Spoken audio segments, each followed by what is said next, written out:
छोटी से गांव की एक किसान की कहानी। ये कहानी एक छोटे से गांव के किसान रमेश की है। रमेश एक मेहनती और ईमानदार किसान था जो अपने छोटे से खेत में दिन रात काम करता था। उसके पास ज्यादा जमीन नहीं थी, लेकिन अपने परिवार का पालन पोषण करने के लिए वह हर मौसम में फसल उगाने की कोशिश करता था। संघर्ष। रमेश के लिए खेती करना आसान नहीं था। कभी सूखा पड़ जाता तो कभी बेमौसम बारिश उसकी फसलों को नष्ट कर देती। इसके बावजूद रमेश ने कभी हार नहीं मानी। वह जानता था कि मेहनत ही उसका सबसे बड़ा साथी है।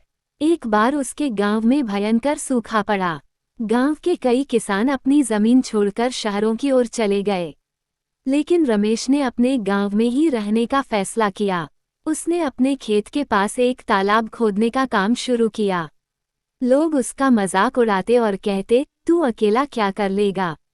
लेकिन रमेश अपने काम में लगा रहा। मेहनत का फल। कुछ महीनों बाद जब तालाब तैयार हुआ तो उसमें बारिश का पानी जमा होने लगा। रमेश ने उस पानी का इस्तेमाल अपने खेतों में किया और फसल उगाई। उसकी मेहनत रंग लाई। जब बाकी किसान सूखे की वजह से परेशान थे, रमेश की फसल लहलहा रही थी। उस साल उसने इतनी अच्छी फसल उगाई कि उसे बेचकर उसने